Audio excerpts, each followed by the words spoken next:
I'm Isabella Hammad and I'm the author of The Parisian, which is my first novel, and it follows the life of a man called Midhat Kamal from Nablus in Ottoman Palestine, who goes to France during the First World War, and when he returns to Palestine it's under British rule. It follows his life during that period. So while Midhat is in France, he's studying medicine, he falls in love with France and with a French woman,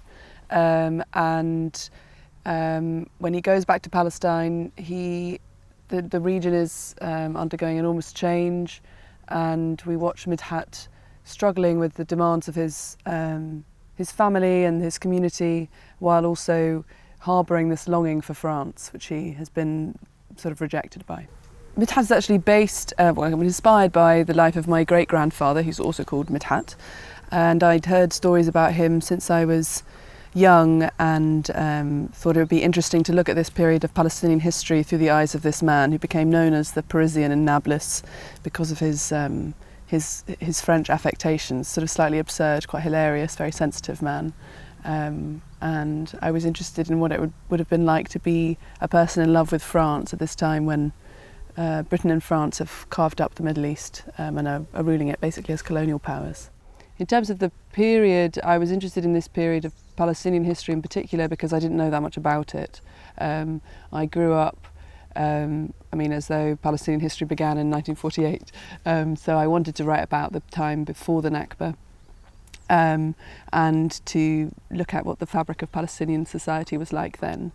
I was really interested in the period of the 1930s because that's when certain symbols of solidarity with Palestinians, or kind of Palestinian national struggle, became cemented. So things like the kufiya, things like the embroidery, which until then had been solely items worn by the peasantry, and after that they became, because the peasants were leading this revolt against the British, this uprising, they acquired national significance. And those are the items that are sort of well known. I think visually people recognise the black and white kufiya, or the red thobes and so on.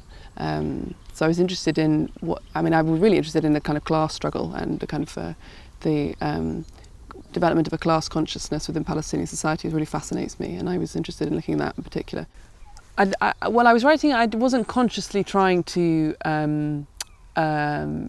refer to things that are happening today, but I think it's inevitable that things I'm thinking about today will make their way in one way or another, and you can sort of see that in my interests, like in the women's movement or women's rights, obviously in struggle for self-determination, still ongoing, so that's in there, and even I guess the premise of writing in the first place is inspired by what's happening now, but obviously things to do with borders, things to do with migration, things to do with racism, all of that's in the novel, and I don't think that's anachronistic, but I guess that you never read a historical novel or a novel set in the past without your context for the present, and it's a novel that is also about now, even saying, oh, it's set before the Nakba, but it's not. It's also about the Nakba because it's coming as a reader, so that the book engages with that foreknowledge. It's a kind of dramatic irony that the reader knows what's going to happen. But so I tried to delimit the narrative to what would have been on the minds of or concerned the people of Nablus, and that enabled me to demarcate the boundaries of what I would write about. Otherwise you could write endlessly, and so that's why certain world events have get some attention and certain others don't, because I was thinking about what would Midhat be thinking about, or what would come down through oral stories. But at the same time that I say that, I'm also very conscious that I'm writing about a period of Palestinian history that's not widely known or written about in fiction in English. And I'm very happy to contribute a text that covers that ground. Yeah. I actually don't think I am a nostalgic person. I think I am aware of feelings of nostalgia, and then I'm always interrogating them. I've sort of never let anything lie uninterrogated in myself. But I think it's an interesting force, and I think that there is nostalgia for this period, you know, like the images, particularly the photographs, images of British Mandate Palestine, or the Levant in general in that period.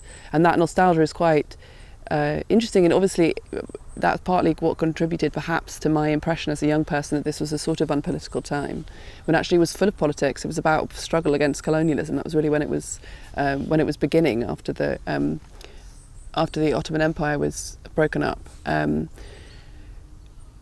But it has a real force. I think also it's an important part of the narrative. It has a function. Nostalgia is very generalising, that's the other thing, and it doesn't remember particulars. And I found that was something that was quite interesting and difficult about interviewing elderly people about the past or their childhoods, is that some people have an amazing memory for particulars. My grandmother is one of them. She can remember what she was wearing on a certain day. She can remember how much she paid for something in 1963 or whatever.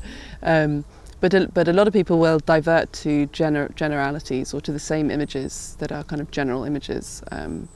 And I think I found that frustrating at first.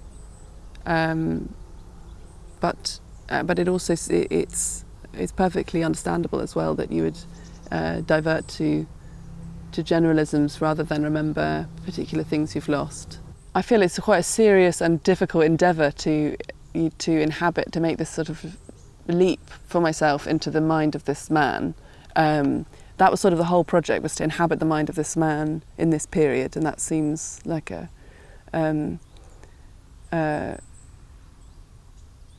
think it would have been easy to be ironical. I think it would have maybe been easier, and because the stories I heard about Midhat were funny stories, it would have been maybe easy to tell a satirical, light story that gestured at seriousness in an oblique way. That's the alternative text, perhaps. But I think that would have been too easy. I think the bigger challenge is the act of sympathy, to actually draw a map of his mind and think about why he felt a certain way, and to feel it with him. It's really hard to inhabit the mind of another, or to adopt the consciousness of a character who's very different from you.